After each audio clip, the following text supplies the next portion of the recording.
घसीटी गई उनसे पूछूं कि अमृतकाल आया है कि नहीं आया है। कभी कभी मन करता है नजीब की मां से पूछूं, कभी कभी मन करता है कि तबरेज अंसारी की विधवा से पूछूं, कभी कभी मन करता है कि सहारनपुर के उन 3 बच्चों से पूछूं जिन्हें छत्तीसगढ़ में लिंच करके मार दिया गया, कि मैं बिल्किस बानो से पूछूं कि देश में आया हुआ अमृतकाल तुम्हें नजर आ रहा है या नहीं आ रहा है।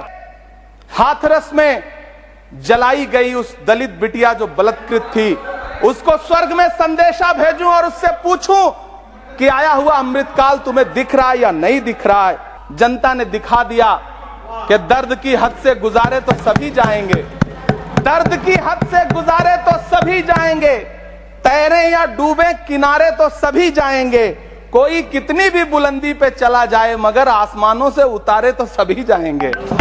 सभापति महोदय, कभी कभी मन करता है कि मैं गुजरात के चिखोदरा में क्रिकेट मैदान में लिंच करके मार दिए गए सलमान बोहरा के परिवार से पूछूं कि अमृतकाल आया है या नहीं आया है।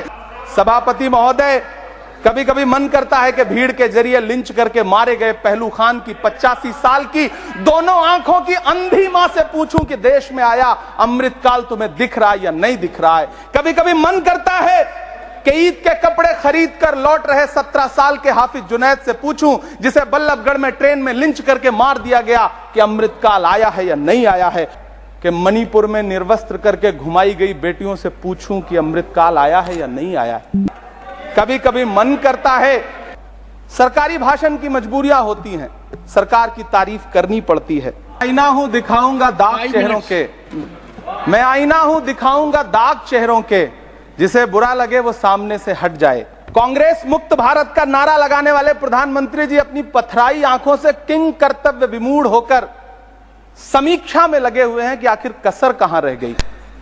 सभापति महोदय, सारे प्रहसन किए गए, भाषाई मर्यादा को तार तार किया गया, एक पूरी कौम को घुसपैठिया पुकारा गया, मछली मंगल सूत्र भैंस से होते हुए मुजरा जैसे शब्दों से भाषणों को सजाया गया, चुने हुए मुख्यमंत्रियों को जेल भेजा गया, महाराष्ट्र में राजनीतिक दलों को तोड़ा गया, उनके सिंबल छीने गए, चाहे वो शिवसेना हो चाहे वो एनसीपी हो, विपक्ष के सबसे बड़े दल के बैंक अकाउंट को फ्रीज किया गया।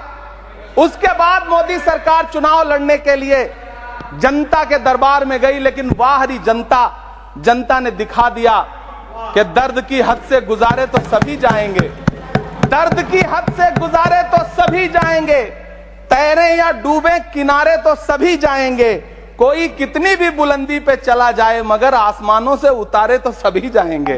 जनता ने दिखा दिया इस देश की। मैं महामहिम राष्ट्रपति महोदया के भाषण पर चर्चा करने के लिए, अभिभाषण पर चर्चा करने के लिए यहां खड़ा हुआ।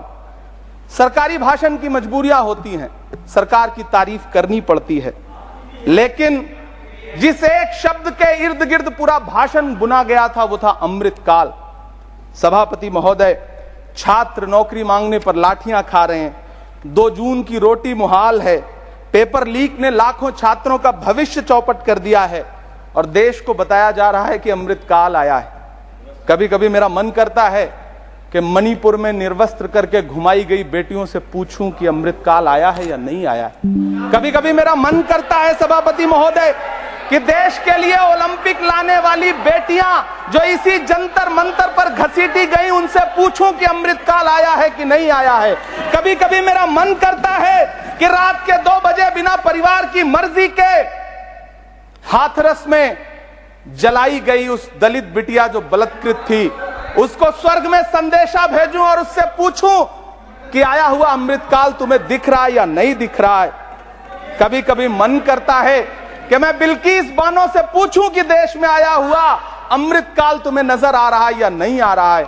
सभापति महोदय, कभी कभी मन करता है कि भीड़ के जरिए लिंच करके मारे गए पहलू खान की 85 साल की दोनों आंखों की अंधी मां से पूछूं कि देश में आया अमृतकाल तुम्हें दिख रहा है या नहीं दिख रहा है। कभी कभी मन करता है कि ईद के कपड़े खरीद कर लौट रहे 17 साल के हाफिज जुनैद से पूछूं, जिसे बल्लभगढ़ में ट्रेन में लिंच करके मार दिया गया, कि अमृतकाल आया है या नहीं आया है। कभी कभी मन करता है नजीब की मां से पूछूं, कभी कभी मन करता है कि तबरेज अंसारी की विधवा से पूछूं, कभी कभी मन करता है कि सहारनपुर के उन 3 बच्चों से पूछूं जिन्हें छत्तीसगढ़ में लिंच करके मार दिया गया।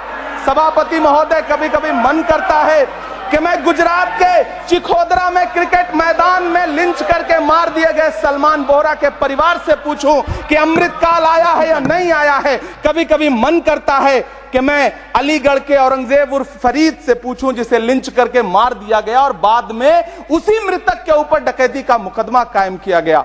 सभापति महोदय, यह कैसा अमृतकाल है जिसके अभिभाषण में स्वास्थ्य पर सिर्फ आधे मिनट पर चर्चा हुई।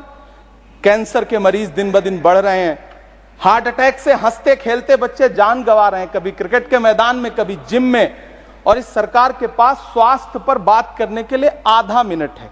सभापति महोदय, कोविड वैक्सीन को लेकर के लंदन की अदालत से जो तथ्य देश के सामने आए हैं, उन्होंने भय फैला रखा है। कांग्रेस की सरकारों ने भी चेचक, पोलियो और प्लेग जैसी महामारियों के टीके लगवाए, लेकिन न तो कभी सर्टिफिकेट पर अपना फोटो छपवाया और न कभी उसके नाम पर वोट मांगे। कांग्रेस की सरकारों ने यह किया है, लेकिन इन सरकारों ने क्या किया है, मोदी जी ने क्या किया है कि राजनीतिक दलों को तोड़ा और तोड़ करके चुनाव लड़े, और चुनाव लड़ने के बाद भी आशातीत सफलता प्राप्त नहीं हुई है। सभापति महोदय, अंतिम 1 मिनट आपसे लूंगा, मुझसे बहुत सारे आधा minute please. 1 minute sir. You have made a speech, you know what you have did. अंत में सभापति महोदय, मैं अंत में यही कहना चाहता हूं कि चुनाव समाप्त हो चुके हैं, सरकार बन चुकी है, लेकिन मुझे इस देश के प्रधानमंत्री जी से यह कहना है कि आप नारे लगाते थे सबका साथ सबका विकास। चुनाव के बाद अंतिम बात सर की, ये झूठी सच्ची अदाकारी, अंतिम बात, शेर सुना लो, अंतिम बात, time is over, you can't follow time.